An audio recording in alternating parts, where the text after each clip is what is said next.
दोस्तों नाम इसका स्टॉप लॉस है, लेकिन सबसे ज्यादा पैसा लोग इसी में गंवाते हैं।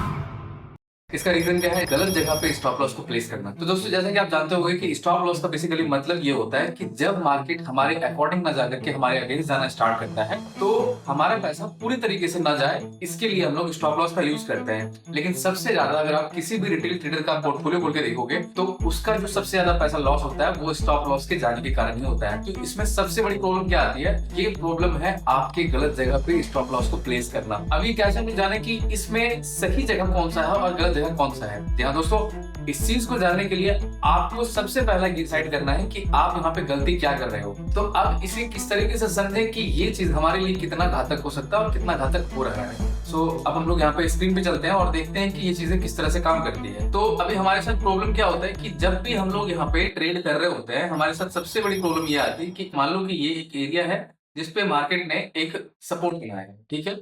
तो ये सपोर्ट बनाया है तो एक रेसिस्टेंस भी आप लोगों ने देखा ही होगा, ठीक है। अब हमारा क्या करना होता है कि हम लोग समझते हैं कि इसकी प्राइस मान लो कि ये 100 रुपए है और ये मान लो कि 120 रुपए है। हमें क्या है कि ट्रेड में इस जगह पे यहाँ पे बाय करने हैं और इस जगह पे सेल करना है, ठीक है। असल खेला जो है यहीं पे हो जाता है। जब हमें यहाँ पे बाय करना होता है, इस चीज को सिर्फ हम नहीं बाकी सारे लोग ये चीज को देख रहे होते हैं, क्योंकि ये चीज सारे लोग देख रहे होते हैं, इसलिए हम भी यहाँ पे देख के इसको एक सपोर्ट और इसको एक रेसिस्टेंस कंसिडर करते हैं। मगर इस जगह पे आपका जो डिसीजन होता है वही आपको नुकसान और प्रॉफिट देके जाता है। आप बात समझिए कि आपने क्या किया, इस एरिया पे आपको ये तो समझ में आ रहा है कि इस एरिया पे मुझे यहाँ पे सेल करनी है, ठीक है। इस एरिया पे यहाँ पे मेरे को बाय करनी है, ठीक है। लेकिन इस एरिया से ये भी हो सकता है कि मार्केट अगर बहुत टाइम इस एरिया पे रन कर दिया हो तो ये हो सकता है कि नीचे की तरफ या तो इधर ब्रेकआउट दे दे या तो फिर चीजें इधर आपको ऊपर ले जाके इस एरिया पे ब्रेकआउट दे दे, ठीक है। ये चीजें हो सकती है। इससे बचने के लिए हम लोग एसएल का यूज करते हैं। मगर अब जो है आपके जो सेलर्स होते हैं, मतलब मान लो कि आप जिस एरिया पे हो, इस एरिया पे आप एक रिटेलर हो। मतलब रिटेलर का मतलब क्या है कि आपके पास क्वांटिटी बहुत कम होती है, 5, 10, 15, 20, 50 क्वांटिटी हो सकती है। लेकिन जो ऑपरेटर होते हैं बेसिकली ये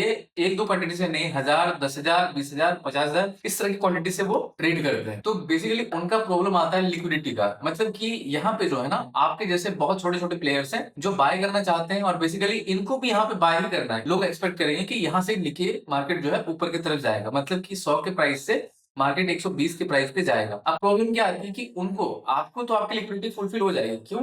क्योंकि आपकी क्वांटिटी कम है, ठीक है। लेकिन आपके जो ऑपरेटर है इनकी क्वांटिटी यहाँ पे फुलफिल नहीं होते, तो इसके लिए वो क्या करते हैं, वो इसके लिए यहाँ पे गेम खेलते हैं। क्या गेम खेलते हैं? जब मार्केट यहाँ पे लो बनाता है, ठीक है, आप यहाँ पे क्या किए, यहाँ पे सारे लोग यहाँ पे रिटेलर जो है यहाँ पे अपने ऑर्डर प्लेस करने स्टार्ट कर देते हैं और प्लेस करके ये सारी चीज जो है ये ऊपर की तरफ लेके जाने लगते हैं। इसी जगह पे ऑपरेटर को भी यहाँ पे एंट्री लेना था, ठीक है, लेकिन उसको एंट्री नहीं मिला। तो अब क्या करते हैं कि इस चीज को वो जान के इस एरिया पे आपको ट्रैप करना स्टार्ट करते हैं, ठीक है। ट्रैप की जो चीजें हैं मैं आपको डिटेल में इन डेप्थ बताऊंगा, लेकिन इस वीडियो के बाद अभी आपको बस ये समझा रहा हूं कि किस तरीके से हमारा जो एसएल है वो हमें हंट करता है और हमें प्रॉब्लम करता है, ठीक है। तो अभी हमारा क्या काम है, मान लो कि इस एरिया पे मार्केट जो है लोग यहाँ पे हम लोग ऊपर लेके जाने लगे और हम लोगों ने यहाँ पे अपना ट्रेड एग्जीक्यूट किया और ट्रेड एग्जीक्यूट करने के बाद हम लोग क्या करते हैं, अपना एसएल खोजते हैं। कब? प्रीवियस जिस भी एरिया पे मार्केट का यहाँ पे लास्ट कैंडल होगा उस कैंडल पे हम लोग खोजते हैं, या फिर अभी जिस एरिया पे मार्केट ने यहाँ पे, है ना, इस एरिया पे प्रीवियसली मार्केट जिस भी एरिया से यहाँ पे मुड़ा हुआ होगा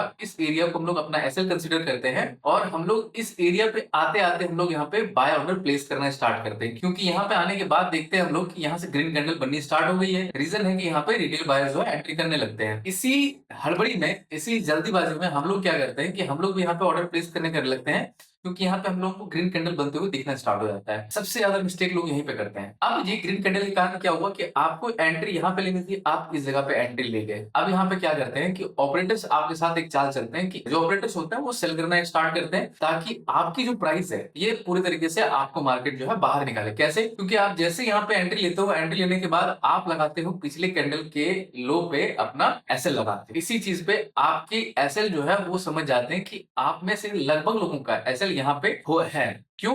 क्योंकि मान लो कि उनके पास कितनी क्वांटिटी थी बाय करने के लिए, 1000, 20,000, 10,000, 20,000, लेकिन आपके पास कितनी है, 10, 20, 50 करके आप लोग 1000 लोग यहाँ पे एंट्री किए। अब यहाँ पे क्या है ना कि उनको अगर यहाँ पे बाइंग ऑर्डर चाहिए तो उनको नहीं मिलेगा, तो वो सबसे पहले क्या करते हैं कि आप लोग जब यहाँ पे बाय ऑर्डर लगा लेते हो तब ये यहाँ पे आपको ट्रैक करते हैं। किस तरीके से? यहाँ पे सारी क्वांटिटी आपका यहाँ पे शॉर्ट करके, जहां पे उनको बाय करनी थी उसके ऊपर से वो एरिया पे क्या करते हैं, वो क्वांटिटी अपनी शॉर्ट करते हैं ताकि आपका जो एसएल है उनको पता चल गया है कि ये जो कैंडल का आखिरी कैंडल है, इस कैंडल पे आपका एसएल होगा जहां पे उनको ऑर्डर फुलफिल होना है। ठीक है, अब क्या करते हैं, जो ऑपरेटर्स होते हैं यहाँ से शॉर्ट करना स्टार्ट करते हैं। ये शॉर्ट करते करते आपके एसएल तक चीजों को लेके चले जाते हैं। तो जितने भी लोग यहाँ पे ऑलरेडी एंटर कर चुके हैं इस एरिया पे और उनका टारगेट एक्सपेक्टेशन जो है ये इस एरिया पे है, वो ऊपर जाने पे नहीं निकलेंगे, लेकिन नीचे जाने पे इनका इस एरिया पे एसएल होने के कारण वो इस एरिया पे कंप्लीटली अपने एसएल को लगा चुके होंगे, फिक्स कर चुके होंगे या फिर डिसाइड कर चुके होंगे कि हमारा एसएल आ गया है, तो हम लोग यहाँ पे निकल जाते हैं। तो बेसिकली यहाँ पे आप डर से जितने भी लोग हैं सारे लोग अपने ट्रेड जो है एग्जिट कर देते हो। रीजन आपका एसएल यहाँ पे आ चुका है। तो आपको समझ में आ रहा है, इस तरीके से हम लोग अपने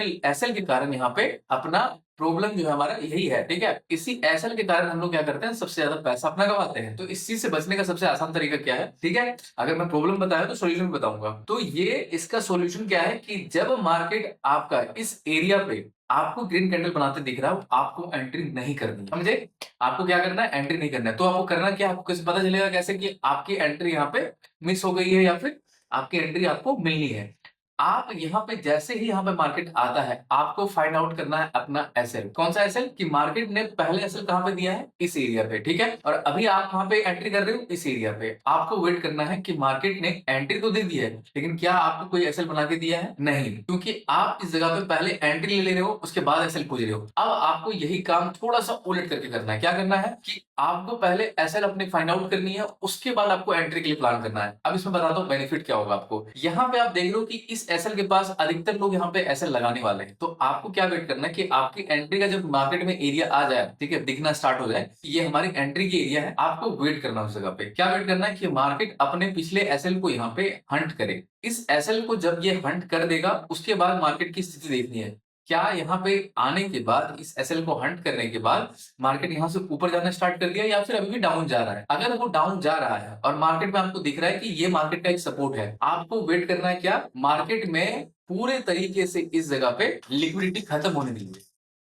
मार्केट के इस एरिया पे लिक्विडिटी खत्म होने दीजिए, मतलब कि यहाँ पे जो दिखना होता है ना, रेड कैंडल बनते बनते दिखना जो है ये बंद हो जाए। इस लेवल के, इस लो को ब्रेक करने के बाद मार्केट में ऑर्डर ब्लॉक स्टार्ट हो गई है और इस एरिया के सीध में आने के बाद मार्केट यहाँ पे क्या कर रहा है कि अब ये नीचे नहीं जा रहा है। यहाँ पे ऑर्डर तो प्लेस हो रहे हैं, ठीक है, वॉल्यूम्स बढ़ता जा रहा है, लेकिन यहाँ पे क्या हो रहा है, मार्केट कैंडल नीचे नहीं जा रहा है। इसका मतलब ये समझिएगा कि यहाँ पे अब ऑपरेटर जो है ये एंट्री करने वाले हैं। जब ये ऑपरेटर्स एंट्री कर जाए, उस एरिया पे आपका बनेगा एसएल। ठीक है, ऑर्डर ब्लॉक के एरिया पे आपका एसएल बनेगा एंड देन उस ऑपरेटर को, अब जब ऑपरेटर वहां पे अपने ऑर्डर प्लेस कर दिए हैं, तो आपका मेन काम क्या होगा कि इस एरिया से मार्केट जब ऊपर की तरफ लेके जाए, कहां पे, जहां पे मैं पहले ऑर्डर लगाने के लिए प्लान कर रहा था, मार्केट उस एरिया पे जाता है और जाने के बाद वापस से अगर ये इस एरिया पे सेलर्स यहाँ पे स्टार्ट होते हैं। अब यहाँ पे कौन सेलर आएंगे, ये ऑपरेटर्स यहाँ पे ऑलरेडी एंट्री बना चुके हैं। बात समझिएगा, इस एरिया पे ये एंट्री बना चुके हैं। अब ये इस जगह पे एंट्री नहीं करेगा, क्योंकि यहाँ पे लोगों ने,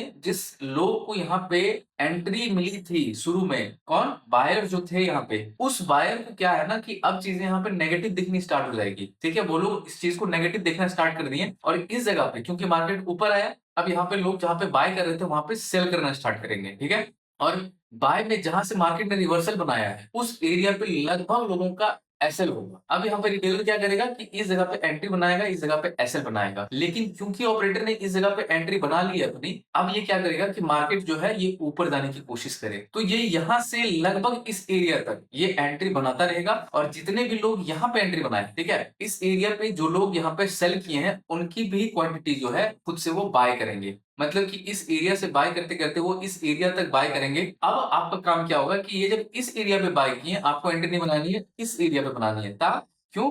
क्योंकि इस एरिया पे बेसिकली अगर मार्केट ऑपरेटर्स को जाना हुआ तो ये आपको ऊपर लेके जाएंगे और लगभग अपने इस हाई तक पहुंचा के रहेंगे। दूसरी बात कि ये आपको एक बहुत बढ़िया एसएल दे चुका होगा कि इसके एसएल को हिट करना बहुत मुश्किल बात है। अगर मान लो कि इस एरिया से ये ट्रेड को चलना भी हुआ तो इसको ऑपरेटर ही ऑपरेटर को यहाँ पे हरा सकते हैं, रिटेलर्स नहीं हरा सकते, क्योंकि रिटेलर्स के पास वो क्वांटिटी नहीं है। ठीक है, आपके ट्रेड को जो है जाके फेल कर सकते हैं। तो बिल्कुल से बात यही थी कि अगर आप ऐसे लगाते हो, जिस तरह से मार्केट में आप स्ट्रैटेजी बनाते हो अपने प्रॉफिट के लिए, उस तरीके से ही आपको रणनीति बनानी होती है अपने एसएल को बचाने के लिए कि आपके पास क्या एक बढ़िया एसएल है। अगर आपको मार्केट आपका एसएल बना के दे रहा है, आपको अगर ऑपरेटर एसएल बना के दे रहा है, उस एसएल को आप एज एन एसएल कंसिडर कीजिए, अपनी एसएल की तरह उसको कंसिडर कीजिए। बशर्ते आपको ये देखना है कि क्या आपकी एंट्री रिटेलर्स के साथ है और ऑपरेटर्स के साथ है। आपको अपना साथ जो है रिटेलर्स को छोड़ के ऑपरेटर्स के साथ बनाना है, और इस जगह पे आप क्या देखोगे कि चीजें जो है आपके फेवर में चलनी स्टार्ट हो गई है। तो पहला कौन सा चीज मैंने आपको बताया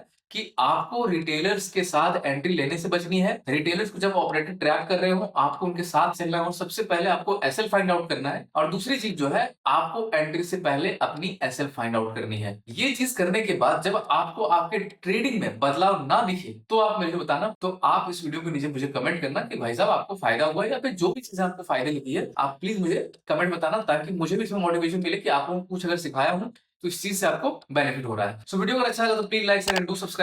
मिलते हैं किसी इंफॉर्मेटिव वीडियो में, तब तक अपना ख्याल रखें और मजे में रहें। धन्यवाद आपका।